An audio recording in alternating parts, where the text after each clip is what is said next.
기억이라는 제목으로 말씀을 전하려고 합니다. 사랑의 하나님 아버지 감사합니다. 오늘도 저희들에게 함께 모여서 주님의 말씀을 듣고 주님 앞에 찬양하며 기도드리옵나이다. 홀로 영광 받아 주시옵소서.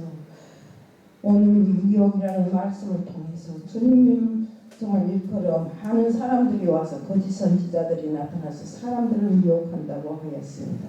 그 미혹에 들지 않도록 저희들 정말 성령으로 성령의 인도함을 잘 받을 수 있게끔 하게 하여 주옵시고 말씀으로 무장할 수 있게끔 하게 하여 주옵소서. 언제 어떤 환경에서든지 미혹한 영이 나타나면 우리가 대적하여 싸울 수 있는 우리들이 될 수 있도록 해주실 줄 믿사오며 예수 그리스도를 받들어 감사하며 기도드리옵나이다. 오늘 본문은 예수께서 십자가 사건을 앞두고 예루살렘 바깥 갈람산에서 가르치신 내용입니다. 예수께서 제자들에게 재림때에 관한 인류의 구속 사역이 완성되는 종말에 대한 설교를 한창 하고 있었습니다. 마태복음 24장 1절에 보면 장차 예루살렘 성전이 돌 위에 돌 하나 남김없이 무너지리라고 예언하셨습니다. 예루살렘 성전은 AD 70년 로마의 디도 장군에 의해서 다 파괴되었습니다. 마지막 날의 징조에 대해서 제자들은 매우 궁금해했어요. 마태복음 24장 3절에 보면 세상 끝에는 무슨 징조가 있습니까? 하고 물으니 너희가 사람이 미혹을 받지 않도록 주의하라고 가르치셨습니다. 예수는 그리스도요 살아계신 하나님의 아들이라고 고백하는 교회는 하나님 나라의 임재를 경험하는 곳이라고 했습니다. 성령 안에서 말씀을 듣고 믿음으로 순종할 때마다 더욱 신령한 성령의 세계로 인도받을 수 있는 것입니다. 환난의 시작은 성도들을 서로 핍박을 하면서 우리도 그런 게 있죠. 설교를 하면 다 같은 하나님 말씀인데 가만히 듣고 앉아 있으면 되지. 무슨 소리치요 왜 그렇게 해요 이렇게 하면서 하나님 말씀 소리칠 때도 있고 하나님 말씀에 채찍을 두드릴 때 얼마나 아플 때가 많아요. 찌를 때도 있고. 그래서 우리는 이렇게 서로 핍박하면 안 돼요. 마음에 이렇게 뾰족한 곳이 나서 맨날 속옷으로 팍팍 찌르면 안 된다 이겁니다. 먼저 환난의 시작에 대해 사람이 미혹을 받지 않도록 주의하라고 했습니다. 거짓 것들이 일어날 때 타협하지 말고 진리를 꼭 이렇게 붙들라는 이 하나님 말씀입니다. 우리가 말씀을 모르면 진리란 게 뭔지도 모르고 왜 진리를 붙잡아야 되는가를 모르고 미혹의 영들이 와서 미혹하기 위해서 홀랑 귀가 얇아서 거기를 넘어가고 우리는 이렇게 할 때가 있을 수 있습니다. 뭐 나라고 안 넘어간다 너라고 안 넘어간다 이런 게 없어요. 우리가 조금만 방심하면 넘어갈 수 있는 이런 문제들이 크게 나타납니다. 이미 거짓 선지자들이 많이 활동하고 있으니 마지막 날 시작되었다는 것입니다. 난리와 난리 소문 또 전쟁과 전쟁의 소문들이 매일 나옵니다. 민족과 민족을 나라와 나라가 일어나서 서로 분쟁하고 서로 싸움하고 지금 이런 일이 정말 끝이 아니고 1차, 2차 세계대전, 한국전쟁 등 많은 전쟁은 사람들을 많이 죽였어요. 근데 그런 사람을 죽이는 일을 지금 서슴지 않고 하는 나라들이 지금 있잖아요. 우크라이나나 러시아나 보면. 우리는 전쟁이 일어나지 않도록 또 우리를 전쟁이 참화 속에 들지 않도록 하나님께 늘상 간구하고 또 정말 우리가 안전하게 살 수 있도록 하나님 앞에 기도해야 됩니다. 우리는 전쟁이 일어나지 않도록 평화를 위해서 모두가 노력해야 되고 모두가 정말 믿는 사람이라면 모두가 한 사람같이 일어나서 하나님 앞에 기도하고 정말 주님의 날이 가까워올수록 우리는 기도하고 하나님 앞에 간구하는 우리들 모두가 되어야 되는 것입니다. 앞으로 우리가 옛날보다 더 크고 더 무서운 참화가 일어날 수 있어요. 왜?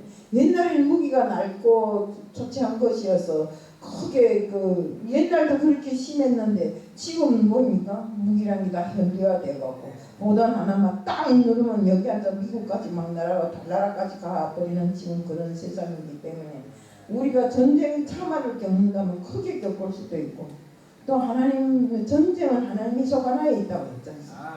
때문에 우리는 하나님 앞에 간구하는 길 말고는 아무것도 능력이 안 되는 것입니다. 때문에 환란이 시작되면 성도들이 서로 내어주어 만드는 이런 현상들이 있고 모든 민족에게 서로서로 미워하면서 미움을 받는 이런 현상들이 있습니다. 미혹의 영들 때문에 많은 사람이 시험에 빠집니다. 불법이 또 성하고 사랑이 식어 실족한다는 뜻입니다. 지금 우리 환경과 현상들이 어떤 현상들이 일어나는가? 불법이 완전히 참복처럼 이렇게 막 성행하고 사람을 죽이는 것은 짐승 하나 벌레 하나 죽이는 것보다 못하게 죽이는 지금 그런 시대가 왔어요.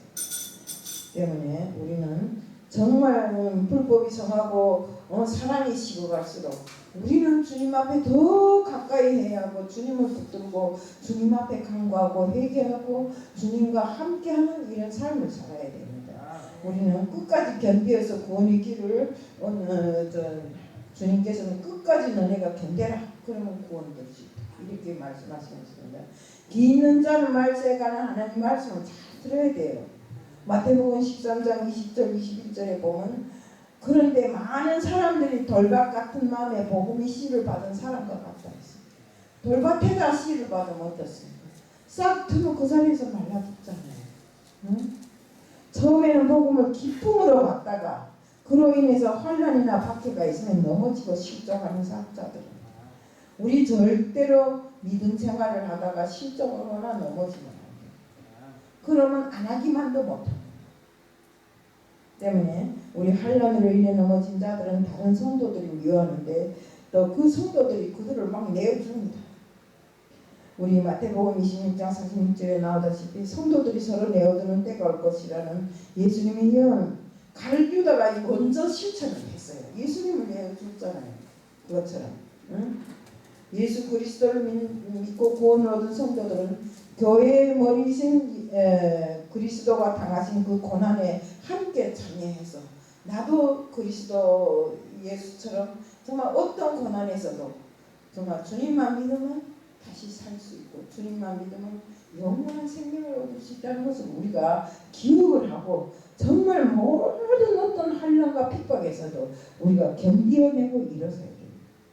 예수 그리스도를 믿고 구원받은 이런 성도들은 말세의 거짓 선지자들 앞에서 정말 그에게 숙이지 말고 당당하게 말씀으로 모든 것을 지고 성령이 인도하는 대로 내 삶을 착실하게 주님의 뜻으로 살아나가야 되는 것입니다.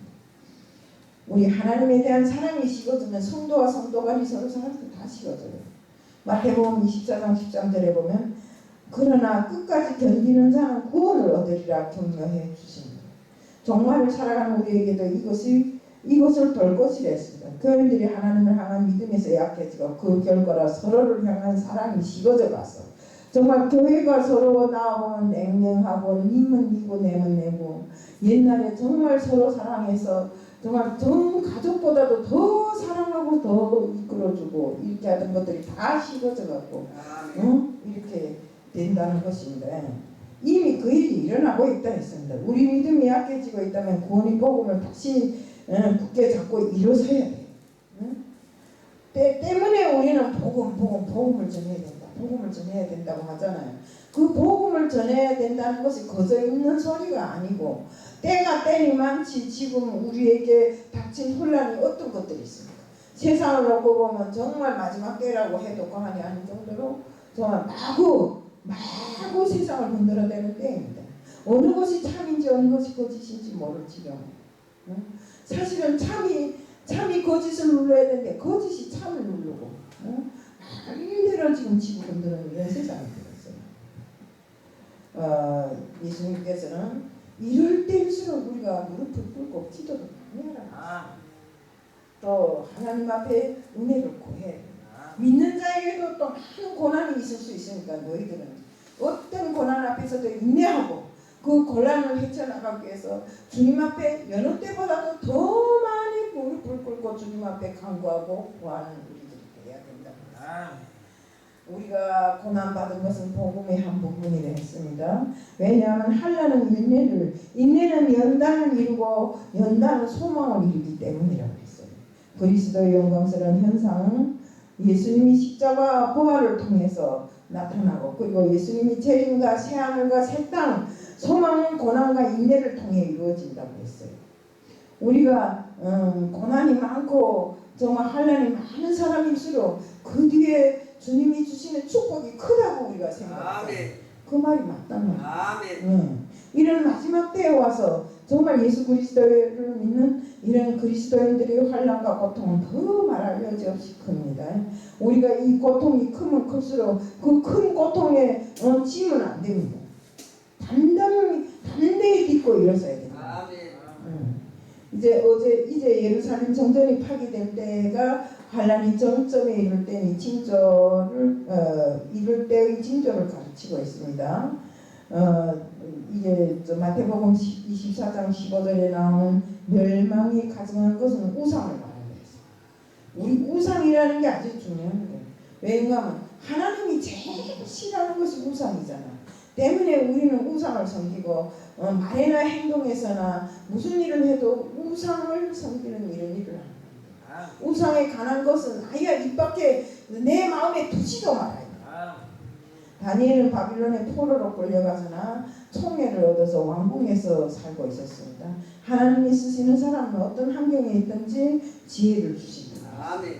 다니엘서 2장 1절에 보면 느부갓네살이 왕이 된 지 2년에 꿈을 꾸고 그로 인하여 마음이 뻥인하여 잠을 이루지 못한지라. 그런데 그 꿈을 다 잊었습니다.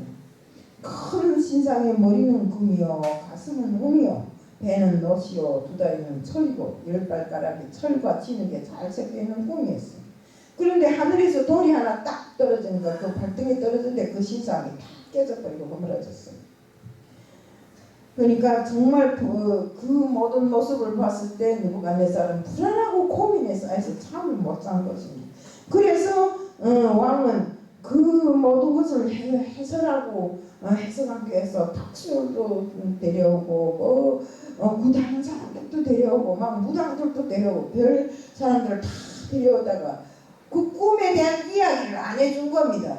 아무리 대단한 무슨 무당이라도 해도 박수라도 그 꿈을 이야기 안 해주니까 그 내용은 모르는 것입니다. 그런데 어떻습니까? 다니엘은 이야기를 안 해줬는데도 하나님께서 성경을 증명하게 다니엘에게 그걸 다 보여줬기 때문에 다니엘이 다 그 꿈을 해석하잖아요. 다니엘은 그 왕이여 큰 신상을 보셨나이다 이렇게 이야기를 하면서 그 신상이 왕 앞에 섰는데 크고 광채가 나서 심히 두려운데 그 우상의 머리는 정금이고 가슴과 팔은 은이요 배와 넓적다리는 놋이요 그 종아리는 철이요 그 발 얼마는 철이고 얼마는 진흙이었나이다.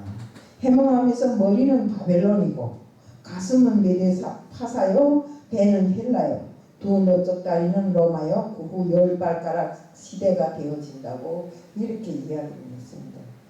다니엘서 2장 35절에 보면 그때 하늘에서 돌이 날아 발가락을 치니 그 우상이 여름 타작마당 겨같이 와르르 무너지고 우상을 친 돌은 태산을 이루어 온 세계에 가득했다고 했습니다. 느부갓네살 왕이 꿈 이야기를 정확하게 해명해 주었습니다. 왕이시여 용서하소서.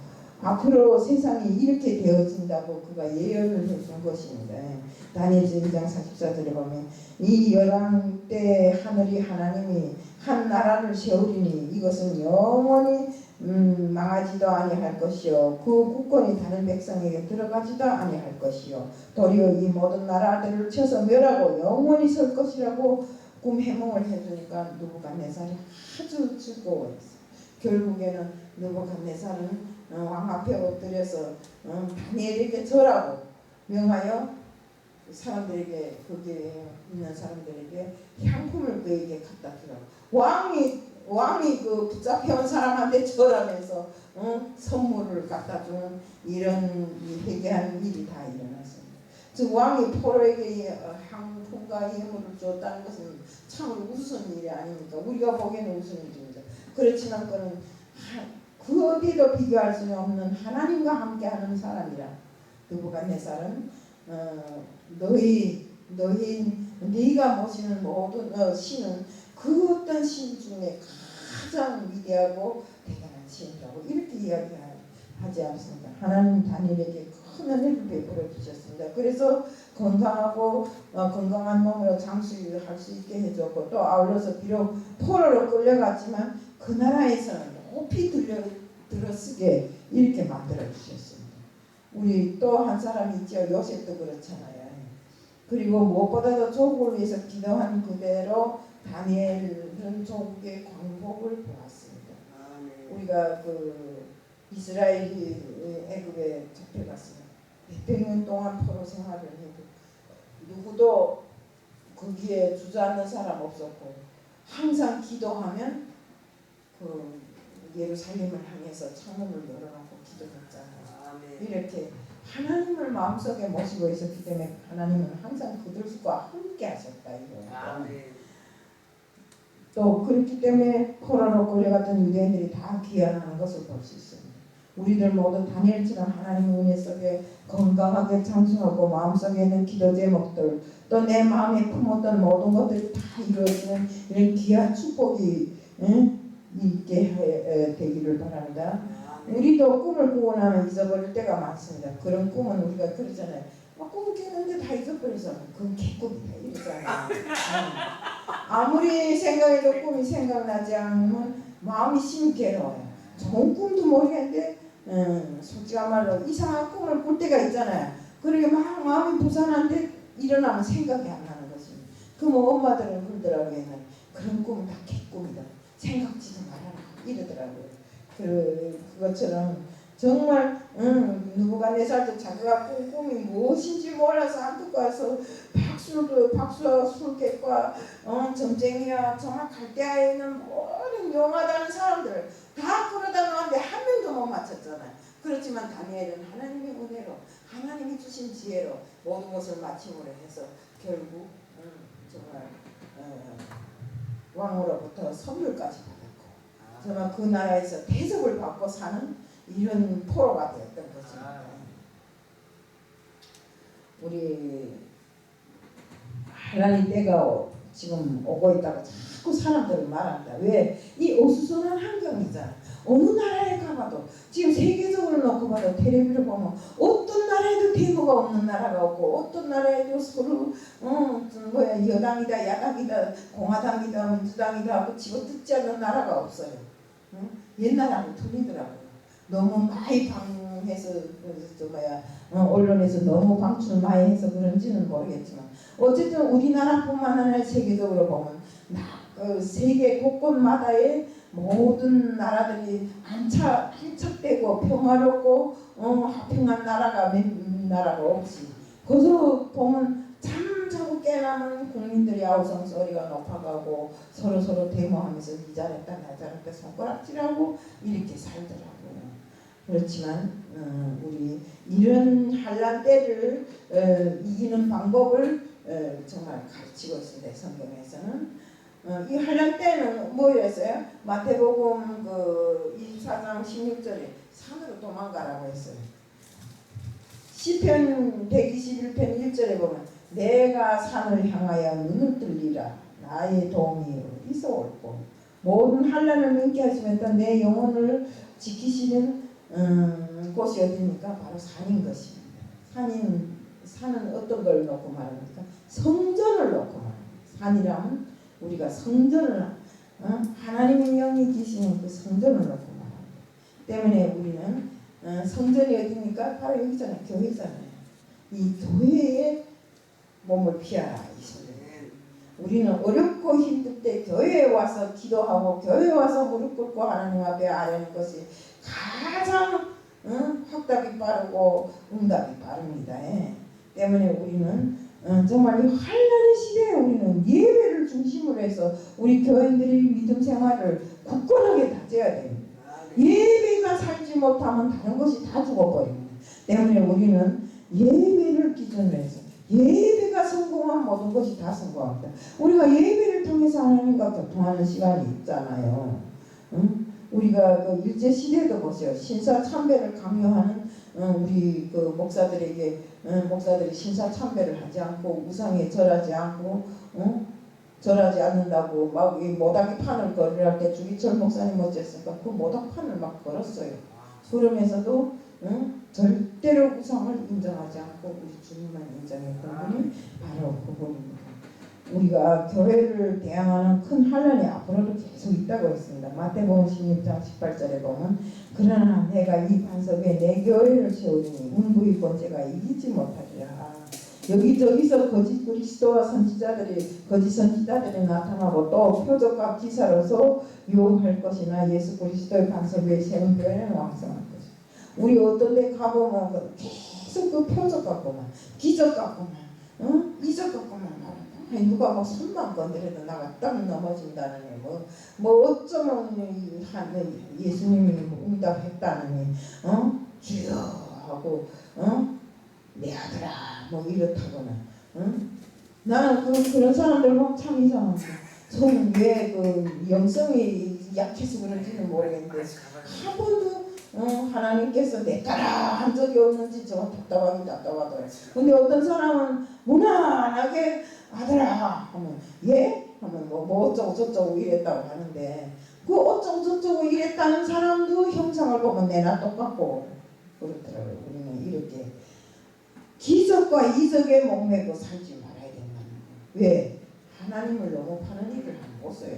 하나님을 놓고 주님을 놓고 거짓말로 만들어서 자기 말로 해갖고 이렇게 하면 안 됩니다. 이런 사람들이 많아요. 그렇기 때문에 우리는 정말 우리의 본질인 기도를 쉬지 말고 하나님의 말씀을 우리들의 정말 뼈와 살이 되게끔 받아들여서 언제 어디서나 하나님 말씀이면 다잖아요. 우리가 말씀으로 든든히 무장하고 말씀에 의지해 나갈 때 어떤 미혹이 들어와도 우리가 그 미혹에 빠지지 않아요. 내 영이 약하고 내 믿음이 약하고 하나님 말씀이 없으면 이건 그런가 왜? 또 이건 그런가 왜? 이것도 이렇고 저것도 이렇고 이런 이단들이 지금 무지하게 나왔어요. 저 네거리에 보면 전도한다고 책 펴들고 나온 사람들 무슨 사탕 하나에 그런 거 전도용지 들고 나온 사람들은 다 이단이에요. 하나님 교회 무슨 통일교 해갖고 어떻게 말도 못해. 뭔 어머니 하나님이 있고 아버지 하나님이 있고 하늘에서 생수가 쏟아지고 그러니까 우리는 이런 데 속지 않고 이런 데 넘어가지 않기 위해서라도 우리의 마음을 굳건하게 하나님 뜻으로 다져야 됩니다. 믿는다고 말해놓고 맨날 미전에 와서 하나님을 믿는다 해놓고 하나님 뜻은 어디에 간 곳도 없고 미혹의 영들이 나타나서 딱 그 홀리면 거기에 딱 넘어가면 안 된다 이겁니다. 우리는 정말 영원히 구원받은 자로서 주님이 언제만 부르면 갈 수 있는 이런 만단의 준비를 갖추고 정말 주님께서 재림할 때 우리가 정말 우리의 등잔에 기름이 모자라서 못 따라 들어가는 사람이 되지 않도록 이렇게 하자는 것을 오늘 말씀드립니다. 어떤 유혹이 우리를 저는 현혹해도 절대로 넘어가지 않은 이런 정말 말씀 안에서 사는 우리들 모두가 되자는 것을 말씀드리면서 오늘 말씀을 마칩니다. 사랑의 하나님 아버지 감사합니다. 마지막 때 미혹의 영들이 많은 사람들을 정말 거짓으로 인도합니다. 하지만 참 이 거짓을 이기는 것은 나입니다. 때문에 저희들 항상 온전한 믿음을 가지고 주님의 말씀에 중추가 되어서 말씀으로 모든 것을 이기고 세상 곤란 환란을 다 이겨나갈 수 있도록 함께 하여 주시옵소서. 주님이 저희들에게 가르쳐 주시는 모든 것을 총동원하여서 저희들 항상 주님 편에 있어서 주님과 동행하는 삶을 살 수 있게끔 하게 하여 주시옵소서. 말씀에 어긋나는 일을 하지 않게 하여 주옵소서. 이 영에 정말 걸림당하지 않게끔 해주실 줄 믿사오며 예수 그리스도를 받들어 감사하며 기도드리옵나이다. 아멘.